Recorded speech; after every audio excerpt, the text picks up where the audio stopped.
ট্যাংরা two Abhishikta bypass 12 কিলোমিটারের ব্যবধানে দুটি পৃথক ঘটনা। কিছুক্ষণের মধ্যেই দুই ঘটনা মিলে গেল একই সঙ্গে এক সূত্রে। দুর্ঘটনার সূত্রে উদ্ধার হলো 3 দেহ, 2 মহিলা এবং 1 নাবালিকা। 2 মহিলার হাতে শিরা কাটা, নাবালিকার মুখে গ্যাঁজলা। খাস কলকাতায় এমনই সারা জাগানো হাড়হিম করা কাণ্ড। বহু প্রশ্ন, বহু ধোঁয়াশায় মোড়া ট্যাংরার 3 রহস্য মৃত্যুকাণ্ড। আজ সংবাদ সন্ধানে আমি পায়েল এই নিয়ে কথা বলবো, আর সঙ্গে থাকছে ভিন্ন স্বাদের খবর।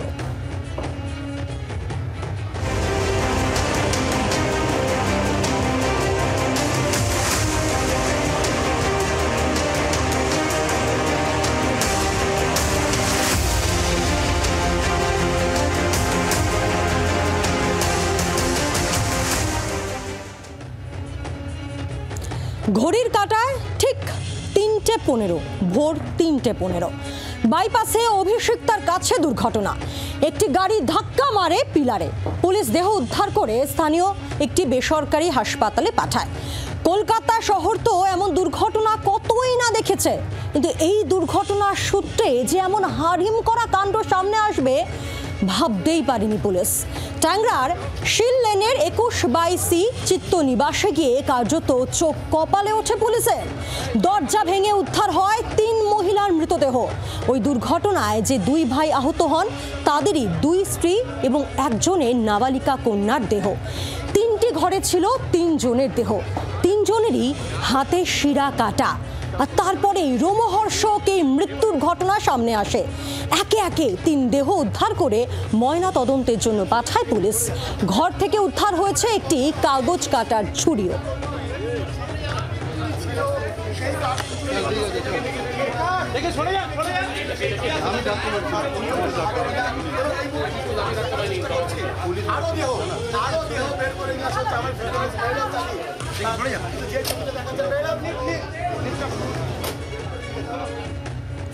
এবার প্রথমেই একবার বুঝে নেব এই দে পরিবারের ফ্যামিলি ট্রি, অর্থাৎ কাদের মৃত্যু হলো, কারা দুর্ঘটনায় পড়লেন বা দুর্ঘটনা ঘটানোর চেষ্টা করলেন। বড় ভাই প্রণয় দে, তাঁর স্ত্রী সুদেশনা দে, ছোট ভাই প্রসূন দে এবং তাঁর স্ত্রী রমি দে। গাড়িতে যে নাবালক ছিল সে বড় ভাই প্রণয় দের ছেলে। মৃত্যু হয়েছে ছোট ভাইয়ের নাবালিকা কন্যা সন্তানের। অর্থাৎ পরিবারের 3 মহিলার মৃত্যু হয়েছে এবং বেঁচে আছেন 3 পুরুষ সদস্য।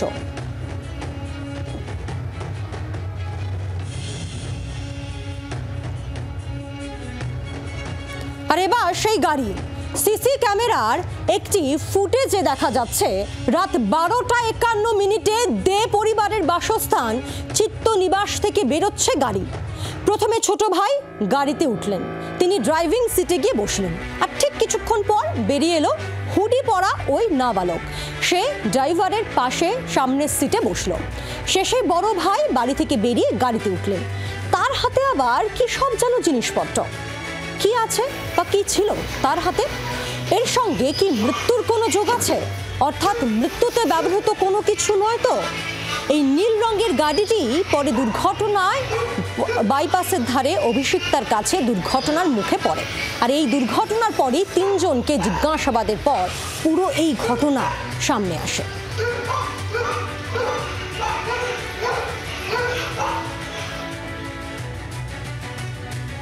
দুর্ঘটনার পরের মুহূর্তের ছবি আপনাদের সামনে রাখছি। একেবারে অভিষিক্তার কাছে দুর্ঘটনার পর দুমড়ে মুচড়ে যায় গাড়িটি, সেই ছবি রাখলাম। আর এখন যে ছবি আপনারা দেখছেন, ঠিক রাতে যখন বাড়ি থেকে বেরোয় দে পরিবারের সদস্যরা একে একে যখন বেরোচ্ছেন,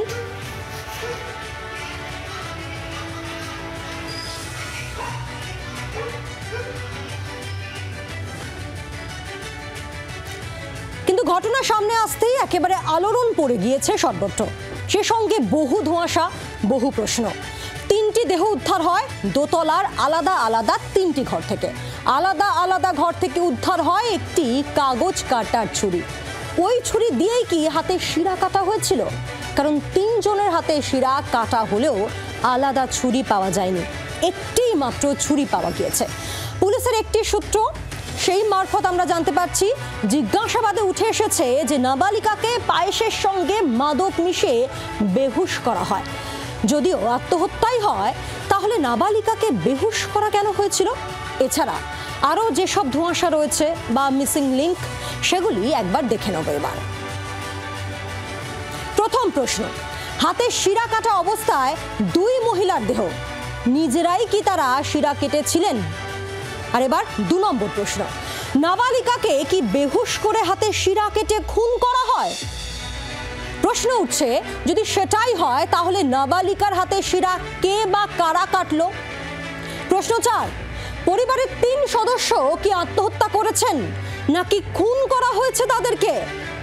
প্রশ্ন উঠছে, পরিবারের বাকি সদস্যদের বাইপাসে দুর্ঘটনা নিয়ে নিছক দুর্ঘটনা নাকি 2 ভাইয়ের পালানোর চেষ্টা? প্রশ্ন 6, 2 ভাইয়ের সঙ্গে গাড়িতে ছিল এক নাবালক, দুর্ঘটনা ঘটিয়ে কি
ওকে পেলাম না, আমার লেখা যদি দেখতে পান যোগাযোগ করবেন।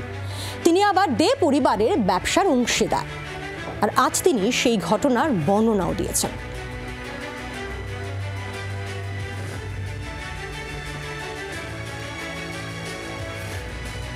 আপনি মানে এনার সাথে কাজ করতেন নাকি এনার সাথে ডিল করতেন? আমি এনাদের লেদার দিতাম, এরা এক্সপোর্টার। আচ্ছা, আপনি লেদারটা প্রোভাইড করতেন? আমি লেদার প্রোভাইড করতাম। আমি ফোনে তো কথা আমার সাথে শনিবার দিন কথা হয়েছে ছোট ভাইয়ের সাথে। না না না, কালকে তো পাইনি ফোনে ওদের। অনেকবার দেখুন, চেকটা আমার বাউন্স হয়েছে, আমি তো ফোন করবোই। কালকেই সন্ধ্যে 7টার সময় 5টার সময় জানতে পারলাম যে চেকটা ক্লিয়ার হয়নি। তারপর আমি ফোন করে যাচ্ছি কন্টিনিউ, ফোনটা তোলেন। তারপরে আমি এনার এখানে এসেছিলাম। 23 লাখ টাকা ফাইন্যান্সিয়াল, ওনার প্রচুর টাকার অ্যামাউন্ট ছিল, কিন্তু ওনার আস্তে আস্তে সব দিয়েই দিলেন।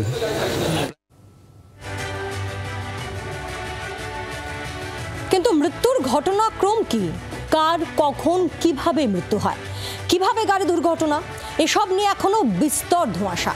তদন্ত চালিয়ে যাচ্ছে পুলিশ। কি বলেন পুলিশ কমিশনার মনোজ ভার্মা, শুনব। There are 3 deceased person, two female of 39 years and 43 years and ek jane 15 years.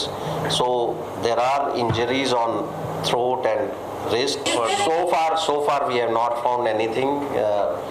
Suicide note মতন কিছু আমরা পাইনি, বাট ইয়েস ওখানে মোবাইলস মানে কিছু মোবাইল পাওয়া গেছে। So we are looking into that, mobile থেকে কি এক্সচেঞ্জ হয়েছে, those kind of things are being looked into, কিন্তু এখনো অবধি আমরা সেরকম কিছু সুসাইড নোট পাই। অর্থাৎ পুলিশও কার্যত ধোঁয়াশায়। আপাতত ওই তিনজনের সুস্থ হওয়ার অপেক্ষায় পুলিশ, আর তারই পাশাপাশি সিসিটিভি ফুটেজ সহ অন্যান্য তথ্য প্রমাণ সংগ্রহের চেষ্টা চালাচ্ছে তদন্তকারী অফিসাররা। শেষ অবধি নিশ্চয়ই এইসব ধোঁয়াশা কাটবে। তবে এই ঘটনায় অনেকেরই মনে পড়ে গিয়েছে সেই 2018 সালে দিল্লির বুরাড়িতে একই পরিবারের 11 জনের মৃত্যুর ঘটনা। বুরাড়ির ওই বাড়িতে 8 থেকে 57 বছরের মধ্যে বিভিন্ন বয়সের 10 জনের ঝুলন্ত দেহ উদ্ধার হয়েছিল। পরিবারের সবচেয়ে প্রবীণ মহিলাকে শ্বাসরোধ করে খুন করা হয়। আর সেক্ষেত্রে অবশ্য তান্ত্রিক যোগ পাওয়া গিয়েছিল, পরে তদন্তে উঠে এসেছিল।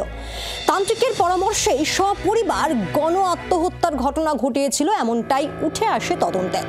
ট্যাংরা কাণ্ডের নেপথ্যে কি রয়েছে, কখন কিভাবে কার মৃত্যু হলো বা খুন করা হলো, পরিবারের কে কোথায় ছিলেন ইত্যাদি সব প্রশ্নেরই হয়তো ধীরে ধীরে উত্তর পাওয়া যাবে। আমরা অপেক্ষা করছি, নজর রাখছি সেই দিকে, সঙ্গে সঙ্গে আপনাদেরকে আপডেটও দিতে থাকবো ট্যাংরা কাণ্ড নিয়ে।